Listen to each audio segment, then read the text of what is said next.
ассалому алайкум бинандаҳои азизи гиромӣ. нашри муфассали барномаи иттилоъоти ахбор аст мустақиман аз телевизиони Тоҷикистон. дар студия Самандар Искандарзода ва Санавбари Абдулҳамид. сархати хабарҳо чунин аст. 24 ноябр рӯзи парчами давлатии ҷумҳурии Тоҷикистон. таҷлили рӯзи парчами давлатӣ нишона аз қадршиносӣ ва аршгузорӣ ба муқаддасоти миллист. сарфакорона истифода бурдани қувваи барқ қарзи шаҳрвандист. то кадом андоза имрӯз сокинон манфиати мақсаднок истифода аз нерӯи барқро дарк карданд. пешгирӣ аз табобат осон аст. гузаронидани иммунизатсия барои кӯдакон бар зидди бемориҳои сурхча, баногӯшак ва гулафшон. аз 1 октябри соли 2020 байни кӯдакони синни аз 12 моҳа сар карда то синни 1 сола ба ин ваксина кӯдакон фаро гирифта мешаванд. риояи гигиенаи шахсӣ ва фосилаи иҷтимоӣ ҳатмист. дар ҷумҳурӣ тадбирҳои зидди эпидемиявӣ ва пешгирӣ аз паҳншавии сирояти коронавирус COVID-19 пурзур карда шудааст. якчанд омилҳое ҳастанд ки онро мо ҳатман бояд иҷро намоем. омили аввал ин бастани ниқоб, дуюм ин фосилаи иҷтимоиро риоя кардан ҳатмӣ, баъд сеюм гигиенаи шахсиву гигиенаи ҷамъиятиро риоя кардан. дурнамои кишти тирамоҳӣ дар мамлакат дар кадом сатҳ қарор дорад? манфиат ва ҳосилнокии кишти тирамоҳӣ аз баҳорӣ дар чист? тавсияи мутахассис. шарҳи ин ва дигар хабарҳо. қарори раиси маҷлиси миллии маҷлиси олии ҷумҳурии Тоҷикистон дар бораи даъват намудани иҷлосаи чоруми маҷлиси миллии маҷлиси олии ҷумҳурии Тоҷикистон даъвати шашум. мутобиқи моддаи 52 Конститутсияи ҷумҳурии Тоҷикистон ва моддаи 24 Қонуни Конститутсионии ҷумҳурии Тоҷикистон дар бораи маҷлиси олии ҷумҳурии Тоҷикистон қарор мекунам. иҷлосаи чоруми маҷлиси миллии маҷлиси олии ҷумҳурии Тоҷикистон даъвати шашум 9 декабри соли 2020 соати 14 дар шаҳри Душанбе даъват карда шавад. раиси маҷлиси миллии маҷлиси олии ҷумҳурии Тоҷикистон Рустами Эмомалӣ, шаҳри Душанбе, 23 ноябри соли 2020.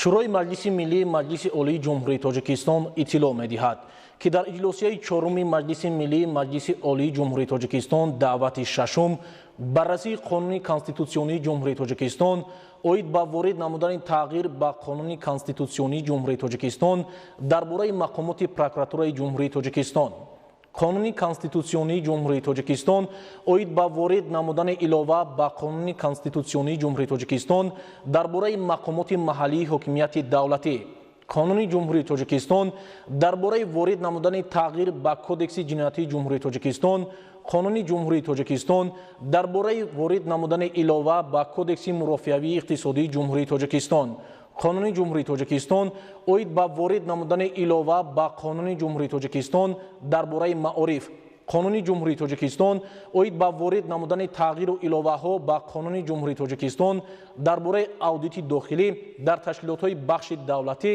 як қатор қонунҳои дигар ва санадҳои меъёрии ҳуқуқӣ дар назар дошта шудааст. қарори раиси маҷлиси миллии маҷлиси олии ҷумҳурии Тоҷикистон дар бораи даъвати ҷаласаи якҷояи чоруми маҷлиси миллӣ ва маҷлиси намояндагони маҷлиси олии ҷумҳурии Тоҷикистон даъвати шашум. мутобиқи моддаҳои 9 ва 24 Қонуни Конститутсионии ҷумҳурии Тоҷикистон дар бораи маҷлиси олии ҷумҳурии Тоҷикистон қарор мекунам. ҷаласаи якҷояи чоруми маҷлиси миллӣ ва маҷлиси намояндагони маҷлиси олии ҷумҳурии Тоҷикистон даъвати шашум 10 декабри соли 2020 соати 9 дар шаҳри Душанбе даъват карда шавад. раиси маҷлиси миллии маҷлиси олии ҷумҳурии Тоҷикистон Рустами Эмомалӣ, шаҳри Душанбе, 23 ноябри соли 2020.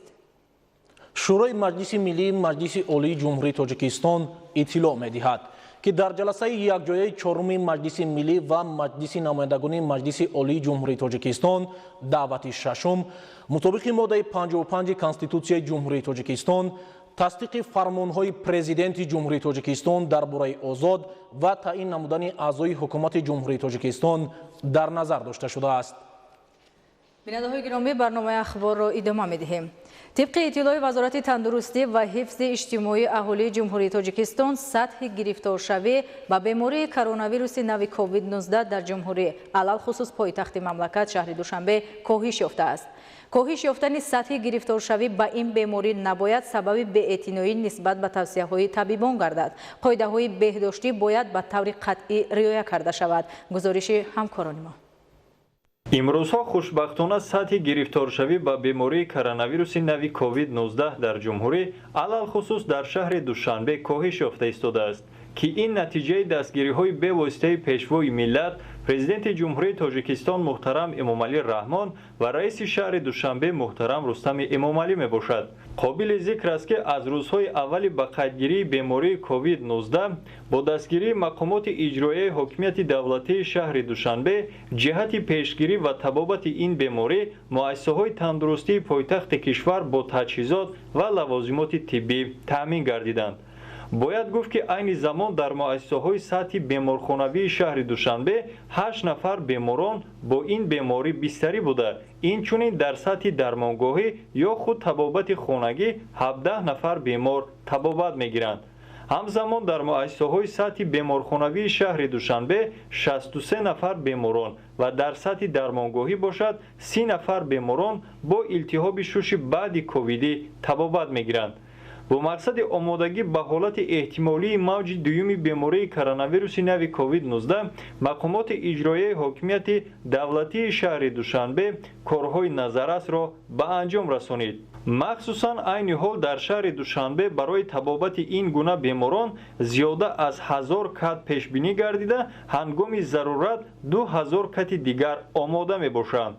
маврид ба зикр аст, ки бо мақсади мӯътадил гузаронидани фасли зимистон имрӯз шуъбаҳои эҳё ва сироятии муассисаҳои тиббии шаҳри Душанбе ва ҷумҳуриявӣ аз нав таъмир карда шуда, бо таҷҳизоти тиббии замонавӣ таъмин карда шуда истодаанд. корҳои таъмирӣ ва бо таҷҳизоти нави тиббӣ таъмин намудани шуъбаҳои сироятӣ ва эҳёи беморхонаҳои шаҳру ноҳияҳои кишвар, махсусан шаҳри Душанбе, минбаъд низ идома дода мешаванд. ҳамзамон бо дастгирии раиси шаҳри Душанбе муҳтарам Рустами Эмомалӣ дар анбори раёсати тандурустии шаҳри Душанбе захираи зарурии маводи доруворӣ ва безараргардонӣ, маводи худмуҳофизатӣ, таҷҳизоту асбоби тиббӣ аз ҷумла дастгоҳҳои нафасдиҳии сунъӣ мавҷуд мебошанд. расонидани ёрии аввалияи тиббӣ ба аҳолӣ яке аз самтҳои муҳими соҳаи тандурустӣ ба шумор меравад. ҷиҳати боз ҳам беҳтар намудани хизматрасонии ёрии аввалияи тиббӣ ба аҳолӣ бо ташаббуси раиси шаҳри Душанбе муҳтарам Рустами Эмомалӣ як қатор муассисаҳои тандурустии пойтахт бо нақлиёти ёрии таъҷилӣ таъмин карда шуданд.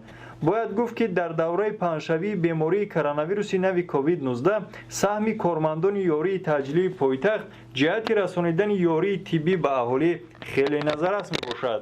хушбахтона имрӯзҳо ин бахши соҳаи тандурустӣ низ дар пойтахти кишвар рушд намуда, ёрии аввалияи тиббӣ ба аҳолӣ беҳтару хубтар гардида истодааст. иқдоми саривақтие, ки роҳбарияти мақомоти иҷроияи ҳокимияти давлатии шаҳри Душанбе дар давраи паҳншавии бемории коронавируси нави COVID-19 амалӣ намуд, ин дидан намудан аз муассисаҳои тиббии шаҳри Душанбе ва бартараф намудани камбудиҳои ҷойдошта бунёди муассисаҳои муваққатии тиббӣ бо мақсади табобати бемории COVID-19 ва ҷиҳати пешгирии ин беморӣ ва табодули таҷриба ба пойтахти кишвар даъват намудани мутахассисони баландихтисос аз кишварҳои хориҷ ба шумор меравад. боиси хушнудист, ки роҳбарияти мақомоти иҷроияи ҳокимияти давлатии шаҳри Душанбе ба масъалаи таъмин намудани муассисаҳои тандурустии пойтахт бо табибони баландихтисос таваҷҷӯҳи махсус зоҳир менамояд. натиҷаи андешидани чораҳои муҳим дар ин самт буд, ки айни замон муассисаҳои тиббии пойтахти кишвар бо табибони дорои таҷриба ва малакаи баланди касбӣ таъмин мебошанд.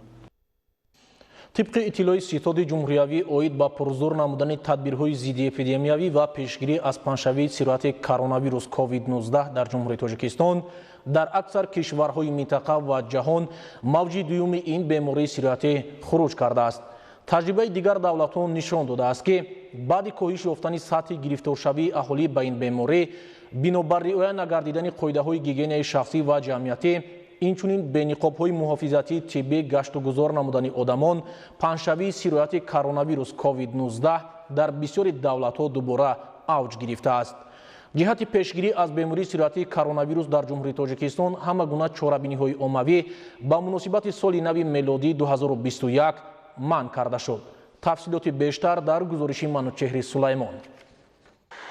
ситоди ҷумҳуриявӣ оид ба пурзур намудани тадбирҳои зидди эпидемиявӣ ва пешгирӣ аз паҳншавии сирояти коронавирус COVID-19 дар ҷумҳурии Тоҷикистон ба таваҷҷӯҳи шаҳрвандони мамлакат мерасонад ки қоидаҳои гигиенаи шахсию ҷамъиятиро ба таври ҳатмӣ риоя намуда бе ниқобҳои муҳофизатӣ аз хона набароянд ва дар ҷойҳои ҷамъиятӣ ба таври қатъӣ фосилаи байни ҳамдигарро ба андозаи аз 1.5 то 2 метр нигоҳ доранд.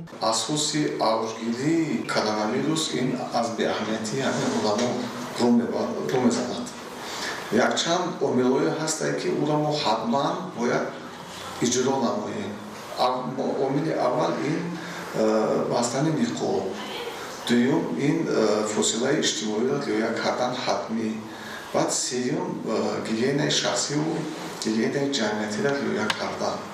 ҳамин омилҳо ин як омилҳое ҳаст ки ҳама қобил аст инро иҷро карда тавонад ба шарте ки мо агар хоҳем. паҳншавии коронавирус ин вобаста аст аз суҳбати якдигар. бисёр бемор ҳастанду дигарро намедонанд ки ваё беморанд, беаломат мегзарад ваё дар ҳақиқат бемор ҳастанд. ана ин манбаи паҳншавии сироят аст. барое ки мо ина ҳамдигар қати суҳбат мекунем, мо намедонем ки кадоме аз мо бемор ҳастем. қариб ки 30% беморро беаломат мегзаранд, асос байни ҷавонон. ситоди мазкур ба таваҷҷӯҳи шаҳрвандон мерасонад ки гузарондани ҳама гуна чорабиниҳои тантанавӣ аз ҷумла ташкили арчаи солинавӣ, чорабиниҳои фарҳангии оммавӣ, нишастои ҷашнӣ, шабнишиниҳо ва дигар чорабиниҳои оммавӣ ба муносибати соли нави мелодии 2021 дар қаламрави мамлакат манъ карда шуда, сайругашти мардум дар боғҳои фарҳангӣ фароғатӣ, гулгашту хиёбонҳо ва дигар ҷойҳои ҷамъиятӣ танҳо бо назардошти риояи ҳатмии қоидаҳои гигиенаи шахсию ҷамъиятӣ, истифодаи ҳатмии ниқобҳои муҳофизатӣ ва риояи қатъии фосилаи иҷтимоӣ дар масофаи байни ҳамдигарӣ аз 1.5 то 2 метр иҷозат дода мешавад. риояи қатъии қоидаҳои гигиенаи шахсӣ ва ҷамъиятӣ, истифодаи ҳатмии ниқобҳои муҳофизатии тиббӣ ва риояи фосилаи байни ҳамдигар дар шароити паҳншавии бемории сироятии коронавирус ба пешгирии саривақтӣ аз хуруҷи мавҷи дуюми ин беморӣ дар мамлакат мусоидат менамояд. вале имрӯз баъзе аз сокинон нисбат ба қоидаҳои беҳдоштӣ беаҳамиятӣ зоҳир намуда, бе ниқобҳои тиббӣ ва риоя нагардидани фосилаи иҷтимоӣ дар кӯчаҳо гашту гузор менамоянд.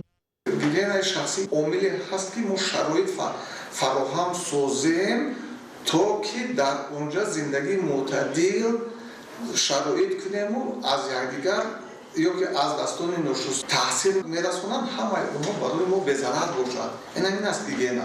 барои ҳамин хотир мо гигиенаи шахсӣ мегӯем, гигиенаи ҷамъиятӣ мегӯем. дар мошинҳои ҷамъиятӣ дар шишта ҷуда даҳҳо беморро ҳастанд ки байни мо да гашта истодаанд. мо қатъи во ҳам масофаро риоя намекунем. ҷое ки онҳо қабиданду уҷада инфексия гузоштанд, мо меқапем. барои ҳамин инфексия паҳн шуда рафтан мегирад. барои ҳамин корро пешгирӣ карданду авҷи дуюми ҳамин коронавируса дар давлати худмон пешгирӣ кунем, бояд мо ҳамаи ҳамин корроро риоя созем. ситоди ҷумҳуриявӣ оид ба пурзур намудани тадбирҳои зидди эпидемиявӣ ва пешгирӣ аз паҳншавии сирояти коронавирус COVID-19 аз ҳамаи сокинон ва меҳмонони пойтахт даъват ба амал меорад ки ба масъалаи истифодаи ниқоб, маҳлулҳои антисептикӣ аҳамияти ҷиддӣ дода, фосилаи иҷтимоиро дар ҷойҳои ҷамъиятӣ ҳатман риоя намоянд. Манучеҳри Сулаймон, Аҳлиддини Карим, Ахбор. ба гуфтаи мутахассисони соҳаи тиб, пешгирии бемориҳои сироятӣ бо истифода аз ваксинаҳо хеле самаранок ва нисбатан арзон буда, сатҳи бемориҳои сироятӣ ба воситаи иммунизатсия паст карда мешавад. ҳамкорони мо дар муаррифии ваксинаҳои нав дар ҷумҳурии Тоҷикистон иштирок доштанд ва аз ҷараёни он гузориш омода намуданд.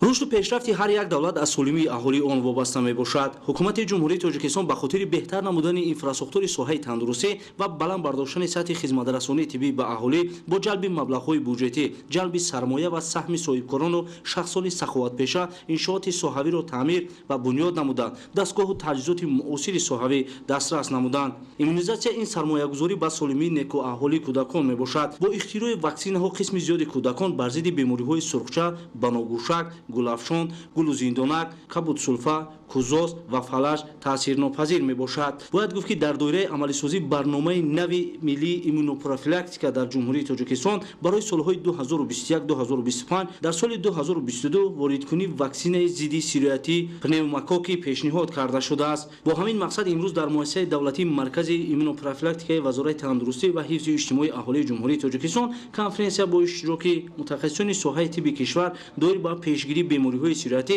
аз ҷумла сурхча ва баногӯшак баргузор гардид. 6 феврари соли 2020 оид ба иваз намудани ваксинаи валентаи зидди бемориҳои сурхча ва гулафшон ба иваз намудани ваксинаи зидди бемории сурхча ва гулафшон ба ваксинаи севалентаи зидди бемории сурхча ва баногӯшак ба ҷумҳурии мо ворид шудааст. дар асоси қарори вазорати тандурустӣ ва ҳифзи иҷтимоии аҳолии ҷумҳурии тоҷикистон аз 1 октябри соли 2020 байни кӯдакони синни аз 12 моҳа сар карда то синни 1 сола ба ин ваксина кӯдакон фаро гирифта мешаванд. қайд гардид ки дар рӯи ҷаҳон ҳама сола зиёда аз 1.4 миллион нафар фавти кӯдакони то 5 сола аз ин бемориҳо ба қайд гирифта мешавад. ба гуфтаи мутахассисон дар ҷумҳурии тоҷикистон низ ҳама сола аз 1500 то 2500 чунин бемориҳо ба қайд гирифта мешаванд.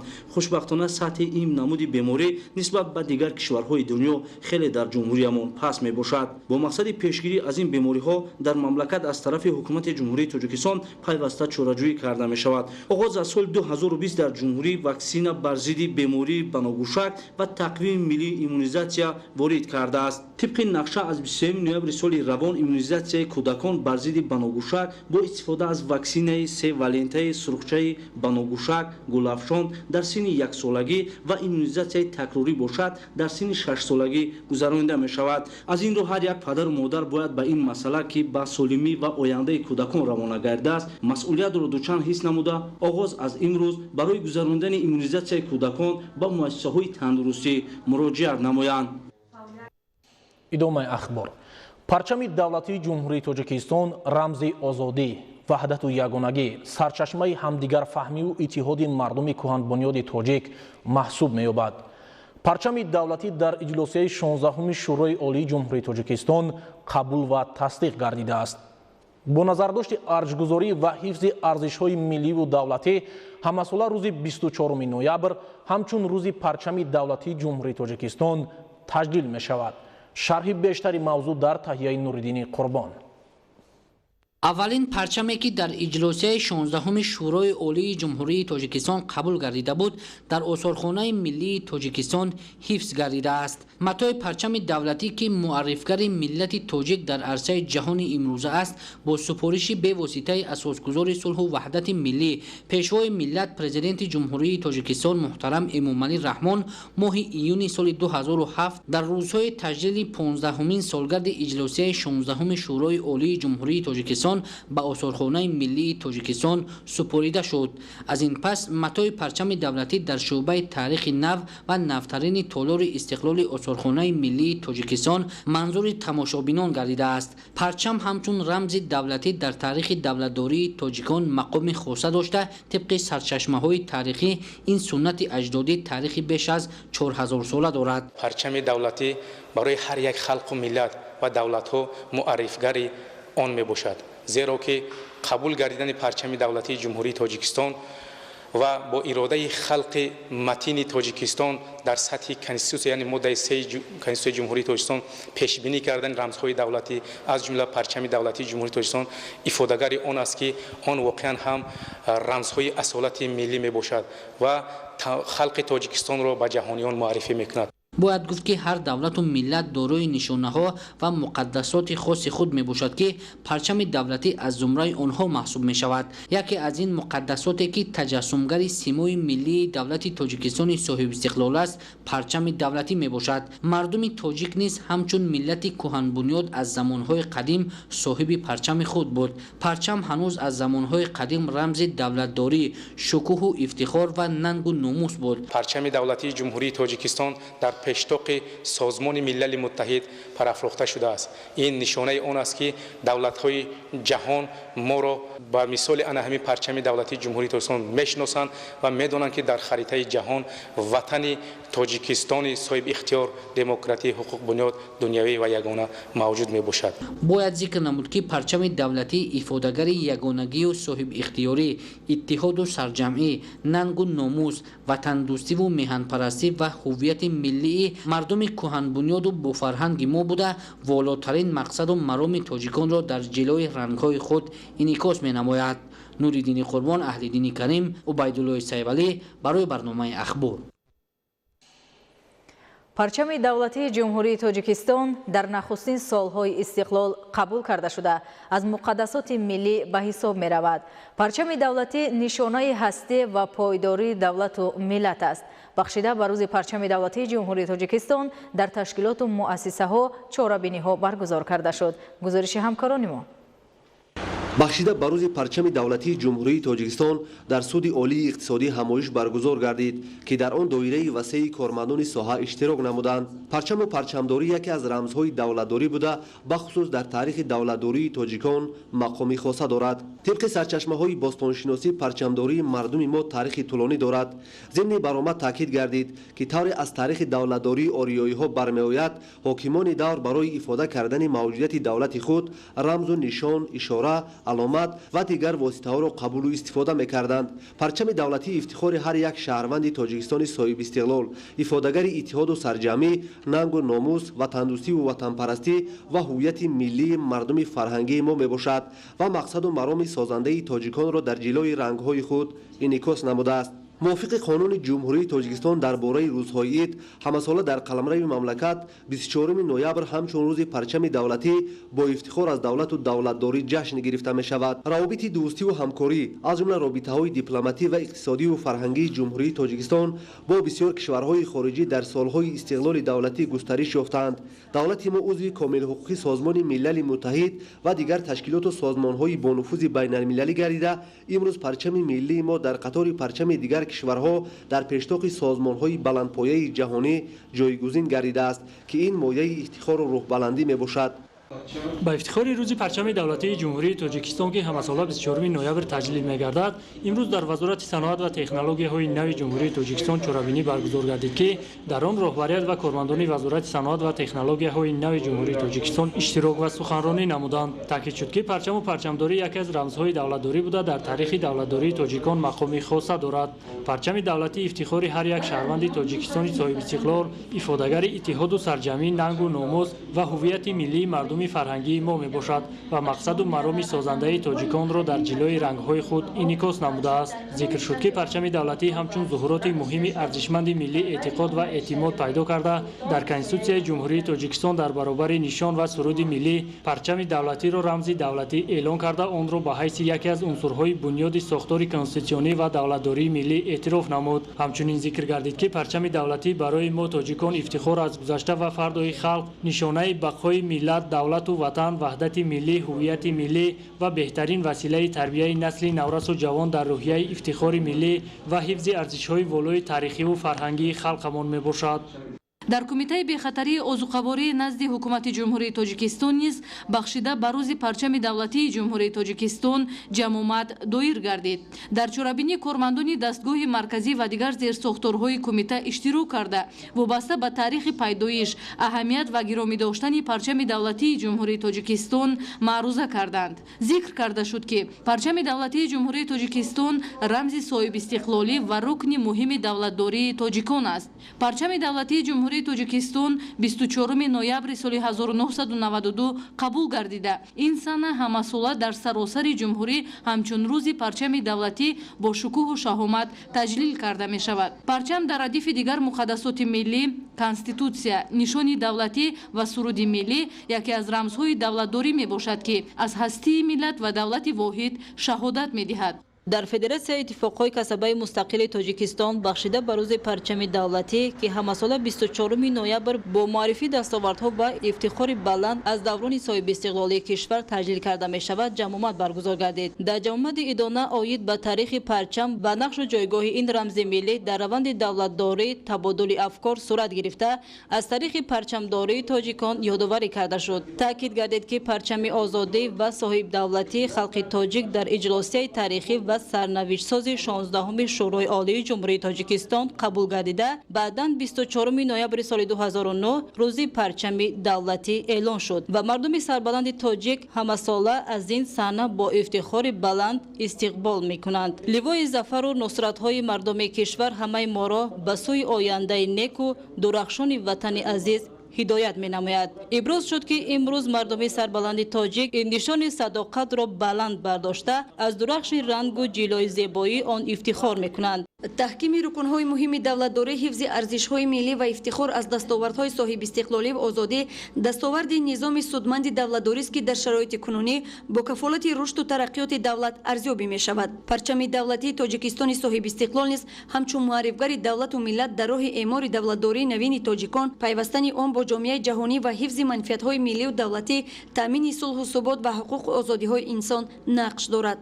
дар рӯзҳои таҷлили парчами давлатӣ дар донишгоҳи миллии тоҷикистон имрӯз аз тарафи кумитаи иҷроияи ҳизби халқи демократии тоҷикистон дар шаҳри душанбе бо иштироки васеъи донишҷӯёну омӯзгорон ва масъулин чорабинӣ баргузор гардид. мо ҷавондухтарони замони соҳибистиқлол ифтихор аз он менамоем ки муқаддасоти миллӣ арз гузошта дар пешрафту рушду нумои ватани азизамон саҳми худро мегузорем. дар ҷараёни чорабинӣ қайд гардид ки ҷумҳурии тоҷикистон пас аз ба даст овардани истиқлоли давлатӣ дар раванди ташаккули низоми давлатдорӣ баробари қабули рамзҳои давлатӣ парчами давлатии ҷумҳурии тоҷикистонро низ қабул кардааст. боиси ифтихор аст ки халқи тоҷик аз қадимулайём соҳиби парчам буданд ва ин ганҷинаҳои бебаҳо буд ки халқи тоҷикро аз қадимулайём бо ана ҳамин рамзҳояшро мешиносад. қайд гардид ки қабул ва афрохта шудани парчами давлатӣ нишонаи ҳастӣ ва пойдории давлатдорӣ аст. ҳамчунин таъкид гардид ки мардуми сарбаланди тоҷик бо баракати истиқлоли давлатии ҷумҳурии тоҷикистон зери парчами истиқлолу озодӣ ба ояндаи дурахшони ватан устуворона гом мениҳанд ва бо суннату арзишҳои миллӣ арҷ гузоштаву ҳамеша барои зиндагии бо саодату ояндаи дурахшон талош менамоянд. хуршедаи наҷмиддин, аҳли дини карим, душанбе ахбор. парчами давлатӣ рамзи садоқат, шаъну шараф ва ифтихори ватандорӣ буда, эҳтиром нисбат ба парчами миллӣ қарзи ҳар як шаҳрванд аст.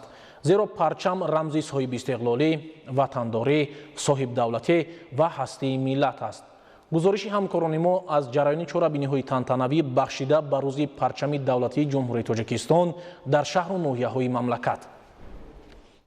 парчами давлатӣ ин рамзи ҳокимияти давлатӣ буда мустақилият ва соҳибихтиёрии ҷумҳурии тоҷикистонро ҳамчун давлат ифода мекунад. халқи тоҷик аз замонҳои қадим то ба имрӯз ба суннати парчамдорӣ арҷи хоса мегузорад ва ин амали некро беҳтарин нишонаи ҳуввияти миллӣ ва нангу номуси ватандорӣ арзёбӣ менамояд. ҷавонону варзишгарони вилояти мухтори кӯҳистони Бадахшон бо баргузор намудани як чорабинии хотирмон аз ин ҷашни муқаддаси миллӣ самимона истиқбол намуданд. зимни ҳамоиш гуфта шуд ки парчами давлатӣ 24 ноябри соли 1992 бори нахуст дар иҷлосияи 16 шӯрои олии ҷумҳурии тоҷикистон тасдиқ ва муаррифӣ гардид. ҷашни рӯзи парчами давлатӣ дар тоҷикистони соҳибистиқлол ин нишона аз соҳибдавлативу соҳибфарҳанг будани миллати тоҷикро гувоҳӣ медиҳад. бо ёдоварӣ аз таърихи парчами давлатӣ гуфта шуд ки халқи тоҷик аз қадим соҳиби парчам буда ин муқаддасоти миллиро ба мисли аҷдодони худ ҳамчун рамзи ҷовидонии давлатдории миллӣ ҳифз намуда рӯҳу ҷони худро бо ин муқаддасоти миллӣ пайванд медонанд ва барои ҳимояи манфиатҳои давлату миллати худ таҳти ин ливои зафар як умр сарҷам хоҳанд монд.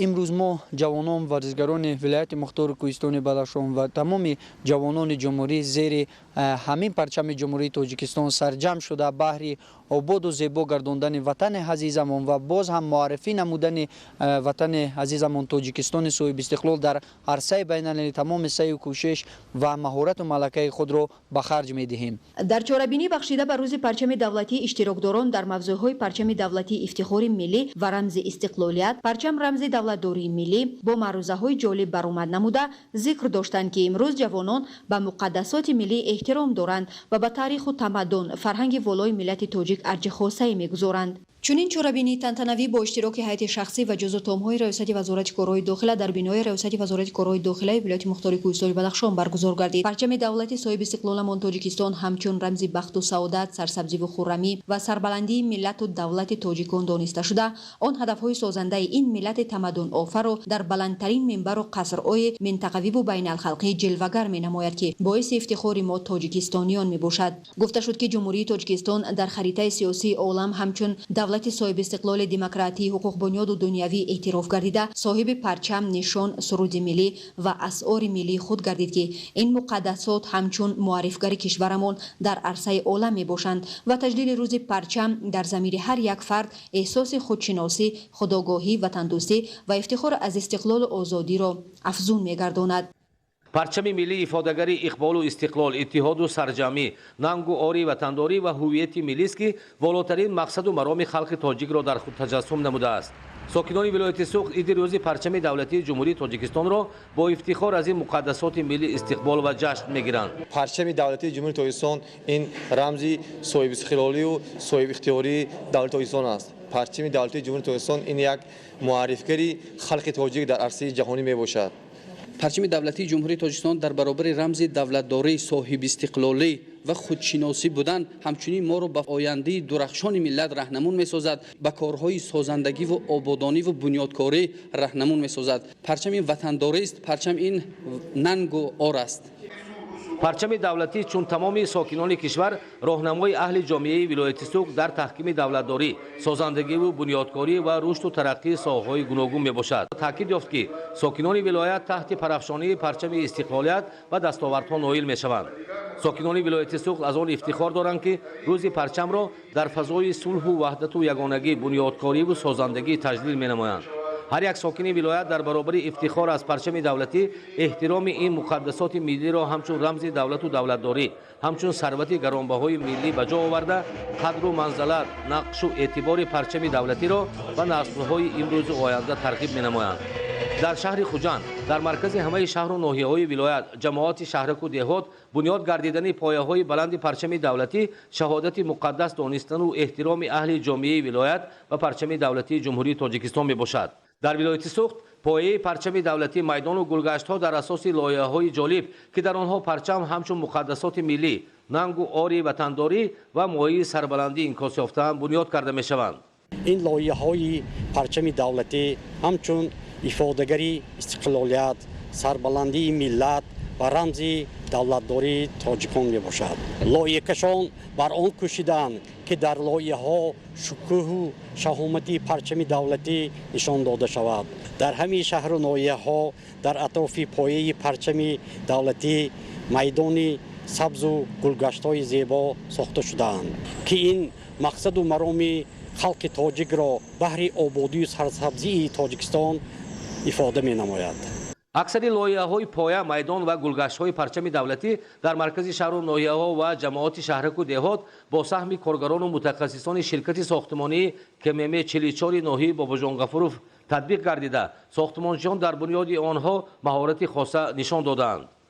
ما ساختمانچیان افتخار میکنیم که در شهر و ناحیه‌های کشور پای میدان و گلگشت‌های پرچم دولتی جمهوری تاجیکستان را ساخته ایم. پرچم دولتی هر یک شخص را به سازندگی، بنیادکاری، هدایت و راهنمایی میکند.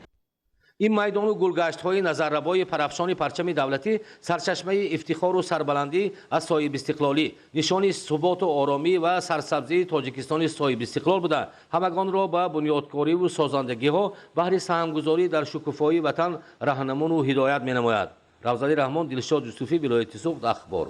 در کاخ فرهنگ شهرک غرم به افتخار روز پرچم دولتی همایش برگزار گردید. پرچم دولتی جمهوری تاجیکستان چون تجسمگر دولت صاحب استقلال و مقتدر با فرهنگ و صاحب تمدن خلق تاجیک به شمار رفته در همه چاره‌بینی‌های سطح بین المللی و منطقوی در قطار صدها پرچم دولت‌های خارجی شاهد پرافشانی پرچم کشوری عزیزمان می‌شویم که باعث افتخار تاجیکان میباشد. ناطقان قید نمودند که رمزهای پرچم دولتی خیلی هم مقدس بوده، همزمان آن علامت و رنگ‌هایی که در پرچم تاجیکستان انتخاب شده‌اند هر کدام مضمون‌های عمیق داشته.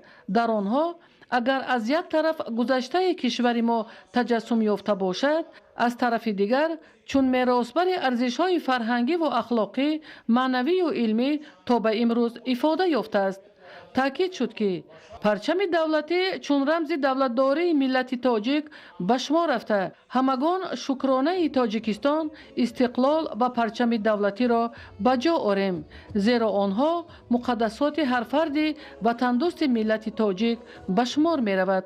ایدیگولی محمود، دادرجان میرزازاده، برای برنامه اخبار از ناحیه رشت. بخشیده به روز پرچم دولتی جمهوری تاجیکستان در ناحیه رودکی انشاء تعینات گوناگون مورد بهره برداری قرار داده شد که این روند برای زیبا و نظرآباد گردیدن مرکز دهات و بهتر شدن وضع خدمت‌رسانی به اهالی مساعدت می‌نمایند. در سمت تامین اهالی با آب تازه نوشابه در دهه استقلال چور جماعت شهرک میرزا ترسونزاده با جلب برنامه‌های دولتی و تطبیق هدف‌های سازنده از مسافه 50 متر چوی عمودی آب نوشابه برآورده شد که با 400 خواجگی دهات استقلال و مسافه 5 کیلومتر به اهالی خط آب نوشابه تامین کرده شد. تدبیر مذکور مشکلات موجوده را برطرف نمود. در ناحیه رودکی با مقصد سزاوار و با کارهای سازندگی جشن گرفتن 30 سالگی استقلالیت دولتی جمهوری تاجیکستان به استفاده دادن 414 انشاءات با نقشه گرفته شده است که تا امروز زیاده از 330 انشاءات یا 80% نقشه اجرا گردیده انشاءات ها مورد استفاده بری قرار داده شدند. اهالی دهه مذکور با آب آشامیدنی احتیاج داشت قبلا و محض با استفاده دادن این شبکه ساکنان محل با آب نوشابه تامین گردیدند. در همین زمینه در جماعت شهرک میرزا ترسونزاده مرکز خدمت‌رسانی که دارای شرایط مساعد میباشد به استفاده داده شد. باید گفت که تدبیر مذکور با مقصد تکمیل اینفراستراکچور دهات بنیاد گردیده برای ساکنان دهه خدمت‌رسانی با صفت را پیشنهاد می‌نماید. در مجموع در ناحیه روند آبادانی در دایره هدف‌های سازنده حکومت مملکت جهت فراهم ساختن شرایط مساعد کار و خدمت‌رسانی به اهالی عملی کرده می‌شود. همچنین بخشیده به روز پرچم دولتی در تشکیلات مؤسسه ناحیه رودکی همایش برگزار گردید. ذکر شد که پرچم دولتی جمهوری تاجیکستان رمز استقلال دولتی بوده. هر یک ساکن کشور باید از رمز ملی و استقلالیت و پرافشانی آن افتخار کنند. در دوران استقلالیت برای بازم بالا بردن نفوذ و احترام پرچم دولتی در جامعه بخصوص میان جوانان از طرف حکومت مملکت تدبیرهای نظررس عملی کرده شدند. پرچم دولتی ما هر فردی با ننگ و ناموس را با افتخار از دولت و دولتداری تحکیم استقلالیت ملی و پیش از همه به حفظ دستاوردهای آن هدایت می‌نمایند. باباکان نمیزاده، خل محمد دولت، اخبار. در دایره تنتنه‌ها به افتخار روز پرچم دولتی جمهوری تاجیکستان در ناحیه ورزاب چورابینی‌های رنگین فرهنگی و معرفتی دایر کرده شد. با این مناسبت قصر فرهنگی ناحیه که مکان اساسی برگزاری همایش سطحی بلند انتخاب گردیده بود، قبای ادامه داشت. تاکید گردید که مردم تاجیکستان زیر پرافشانی پرچم آزاد وطن و استقبال شایسته از جشن 30 سالگی استقلال دولتی تدبیرهای آبادانی را در مملکت وسعت داده به دستاوردهای بی‌نظیر نائل می‌گردند. پرچم دولتی برای مردم تاجیکستان نشان بقای دولت، وحدت و یگانگی، هویت ملی و بهترین وسیله تربیت نوجوانان و جوانان در روحیه افتخار از دولتداری ملی و حفظ ارزش‌های تاریخ و فرهنگی میباشد. در ادامه تنتنه‌ها به افتخار روز پرچم دولتی همزمان آزمون و چورابین‌های ناحیوی که در دایره سال‌های رشد دهات، سیاحی و هنرهای مردمی امروز در وضعیت تنتنوی جنبست گردیده به غالبان بهترین خانه، کوچه، دهه، عائله و بهترین دهات دیپلم و تحفه‌های خاطروی تقدیم کرده شد. این کارهای ما را در نظر گرفته کمیسیون آزمونی که در سطح ناحیه یعنی کار کرده ایستادند در نظر گرفته کار ما را قدر کردند. ҳамзамон ба ҷавонони боистеъдоди ноҳияи барзоб ки дар озмуни ҷумҳуриявии тоҷикистон ватани азизи ман ғолибиятро ба даст оварда буданд бо ифтихорномаву тӯҳфаҳо қадрдонӣ шуданд. барномаи рангини фарҳангӣ ки тараннумгари ватандориву худшиносии миллӣ буд аз ҷониби аҳли фарҳанги ноҳия пешниҳоди иштирокдорони ҳамоиши идона карда шуд. қобили қайд аст ки дар доираи иқдомҳои созандаи давлат ва ҳукумати мамлакат ҷиҳати сазовор истиқбол намудани ҷашни 30-солагии истиқлоли давлатӣ ва дар рӯҳияи хештаншиносӣ тарбия намудани насли наврасу ҷавон дар маркази ноҳияи Варзоб боғи муосири фарҳангию фароғатӣ ва пояи парчами давлатии ҷумҳурии Тоҷикистон бо баландии 30 метр бунёд карда мешавад. айни ҳол корҳои сохтмонӣ дар боғи фарҳангию фароғатӣ ва майдони парчами давлатӣ бо ҷалби коргарону мутахассисони маҳаллӣ идома дорад ва оянда ин ҷо ба як мавзеи зебои тамошобоби сокинону сайёҳон табдил дода мешавад. зоҳиршоҳи тағоимрод, Хуршеди Азиз, Варзоб, Ахбор. барои муаррифӣ ва арҷгузории муқаддасоти миллӣ нақши ҷамъияти тоҷикон дар шаҳру вилоятҳои Федератсияи Россия муҳим аст. дар вилояти Иванова бо мусоидати ҷамъияти тоҷикон бахшида ба рӯзи парчами давлатӣ ҷамъомад баргузор гардид. гузориши Маҳмадалӣ Сафар ва Хуршеди Сайдаҳмад.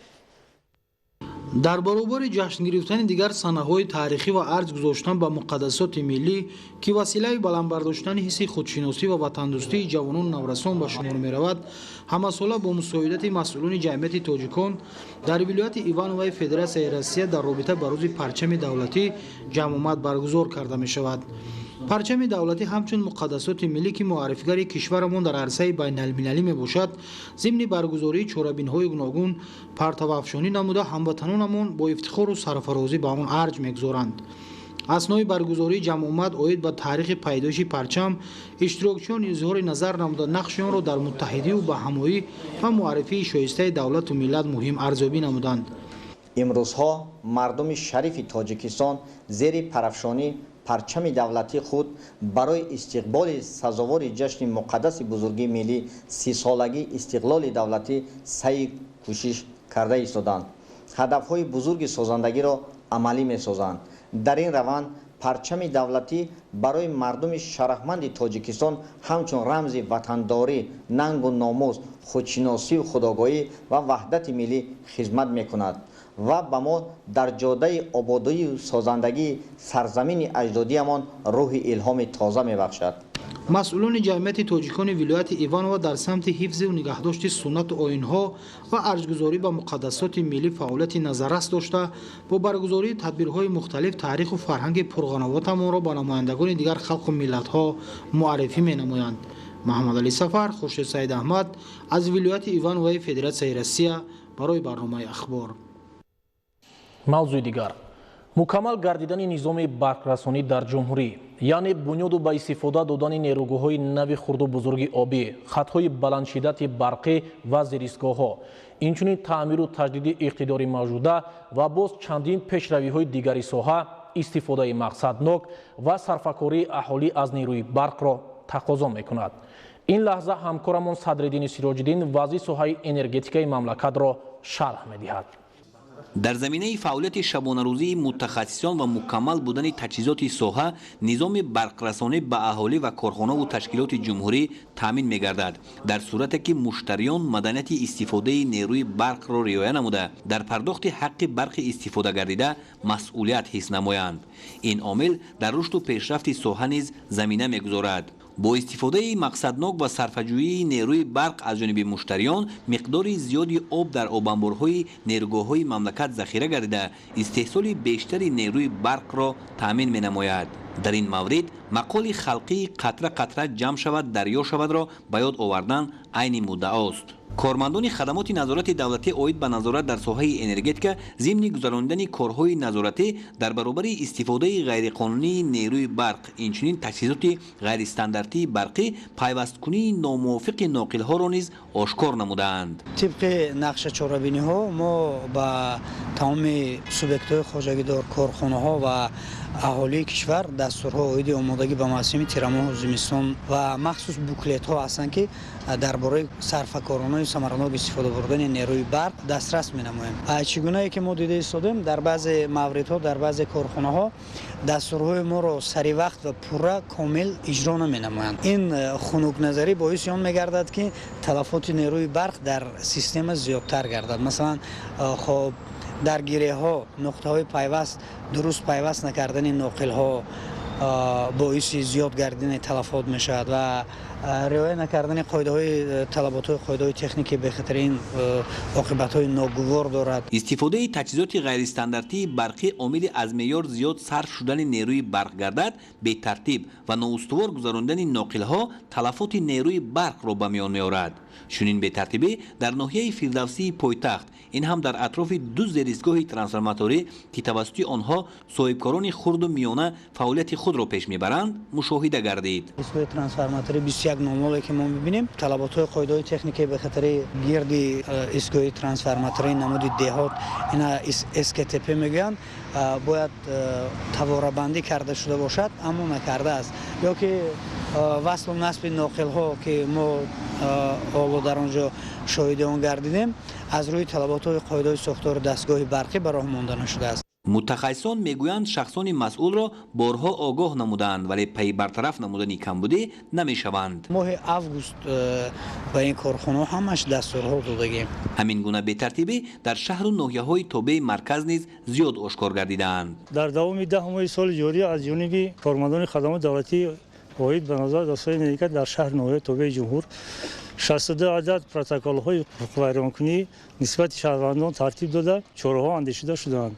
ба андешаи мутахассисон дар заминаи беаҳамиятӣ зоҳир намудан ба ноқилҳо ва қоидаҳои гузарондани он аз як ҷониб талафоти барқ ба миён ояд, аз тарафи дигар бехатарӣ дар мавзеъ таъмин намебошад. истифодаи сарфакоронаи нерӯи барқ ва пардохти саривақтии ҳаққи барқи истифода гардида, инчунин риояи бехатарӣ дар соҳа пеш аз ҳама ба манфиати худи муштарист. аз ин рӯ масъулият бояд ҳис намуд ва зиндагии шоистаро барои худ фароҳам овард. Садриддин Сироҷдин, Аҳлидини Карим, барои барномаи ахбор. дар шаҳри Панҷакен соли равон дар заминаи ҷамъияти дорои масъулияташ маҳдуди маърифатпарвар бунёди коргоҳҳои коркарди меваю сабзавот, дӯзандагӣ ва коллеҷи инноватсионӣ омили навгониҳо дар соҳаи таълим ва заминаи ҷойҳои нави корӣ гардид. гузориш дар ин хусус. донишкадаи омӯзгории Тоҷикистон дар шаҳри Панҷакент аз муассисаҳои омодасозии мутахассисони оянда аст ки дар ин ҷо аз рӯи 36 ихтисоси талаботи замони муосир кадрҳои зарурӣ тайёр карда мешаванд.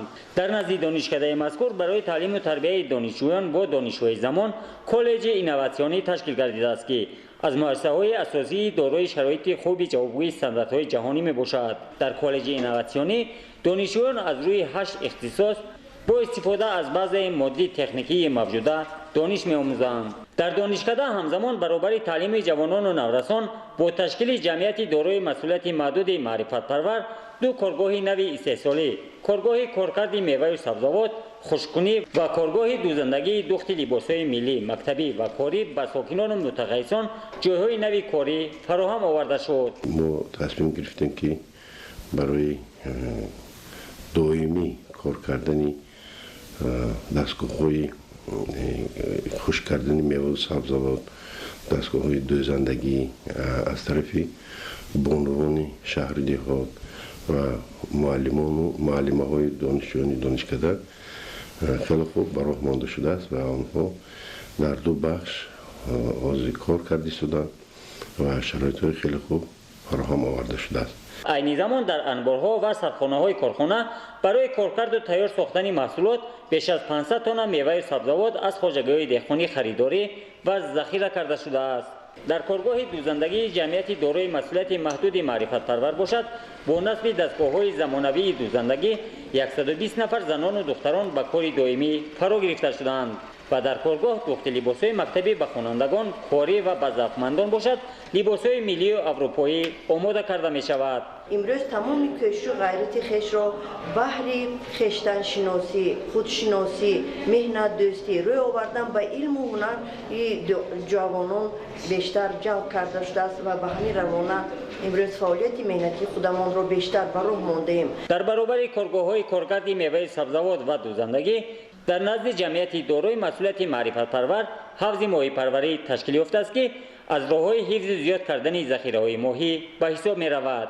نمودهای ماهی که به فروش برآورده شد پیش از آن برای استادان در برابر این نزدیکی 10 تن باز ماهی برای فروش آماده کرده شده است که این تو آغاز سال نو برای استادان و مردم شهر دیهات پنجکین پیشنهاد می‌گردند.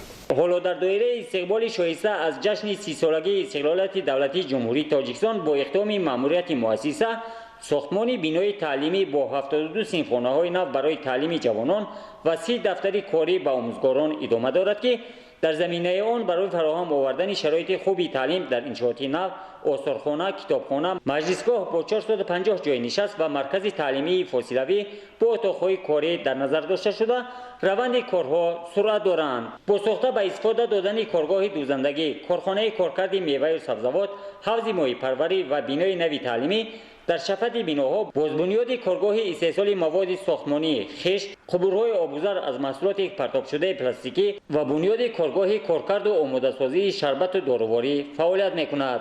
رهبریت دانشکده کوشش دارند در آینده کارگاه داروسازی با استفاده از گیاهای شفابخش وطنی را براه مانند که اجرای چنین اقدام‌های بنیادکاری باعث باز هم رشد و پیشرفت کردن شهر و دیهات پنجکین می‌گردد.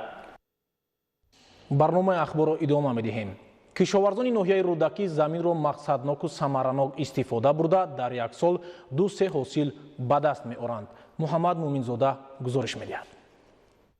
در جماعت دهات اسنبای ناحیه رودکی 384 عدد خوجگی دهخانی، 5 خوجگی یارسان و 1 خوجگی جمعیتی فعالیت داشته زمین‌های کارم در مجموع 33788 را از 17 گکتار را تشکیل می‌دهند. با نظر داشته آنکه حاصلناکی کشت تیرماهی نسبت به بهاری زیاد است، کشاورزان جماعت در زمین‌های للمی و آبی در مساحت 1354 و از 191 گکتار گندم و جو کشت نمودند. از یک زمین گرفتن 2-3 حاصل را براه مانده در کشت بهاری در میدان 1292 از 137 گکتار کشتی گندم و جو، جواری مکای، دان، سبزیجات، کارتوشکا، پالزی، شاله، لوبیاگی‌ها، زغیر، پخته و خوراک چاروا با استفاده از توصیه عالمان ساحه براه مانده از آن حاصل دلخواه به دست آوردند. کشتی تیرماهی با صفت ادامه دارند. هر روز 15 تا تکنیک کار کرده، یک تخم با صفت کرده کار ادامه دارند. امروزها کشاورزان جماعت دهات اسنبای بحری رسیدن به یکی از هدفهای استراتژی تامین امنیت عضوقواری سیر و تلاش نموده ایستادند. بحری تامین خوجگی‌ها با آب پالزی و بهتر کردن حالت ملارتیوی زمین، زهبور و زهکش‌ها تازه گردیده، ساحل مستحکم کنی نیز با استفاده از تکنیک و مکانیزم‌های ضروری به راه مانده شده است. تصمیم گرفتیم که در این روزهای استراحتی یک حشد عمومی تشکیل کرده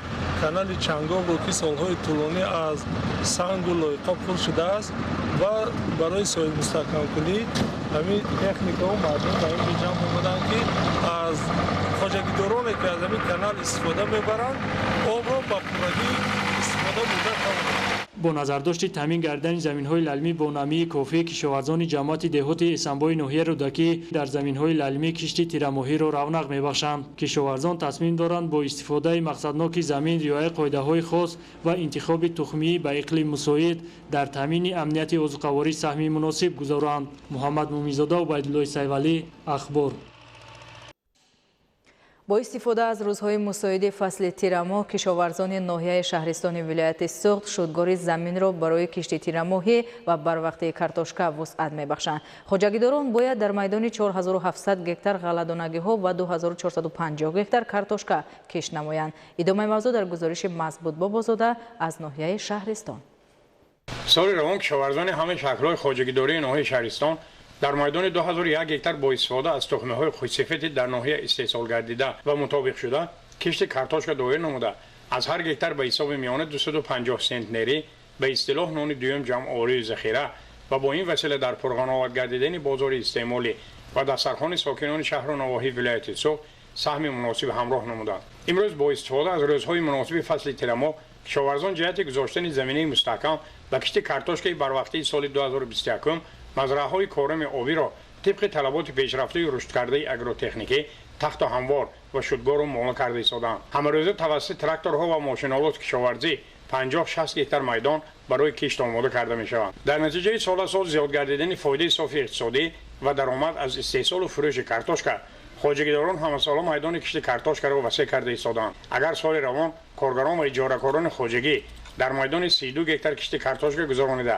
از هر گکتار 250 سنتنری حاصل یافته باشند، در سال 2021 سال جشن بزرگ ملت 30 سالگی استقلالیت دولتی جمهوری تاجیکستان در میدان 35 گکتار دایر نمودن کشت کارتوشکا را در نما انتخاب نمودند. خرسنده آور است که تا این مدت در کوپراتیو استحصالی تجارتی به نام نارخل صادق نزدیک 30 گکتار میدان و موافق خوجگی‌های کارتوشکا پروری ناحیه زیاد از 500 گکتار مزرعه جهت کشت بروقتی کارتوشکا شدگار و مالا گذرانده شده است. سال جاری کشاورزان ناحیه 4700 گکتار کشت ترمایی به نقشه گرفته شده است که تا امروزه 2500 گکتار کشت ترمایی گذرانده شد.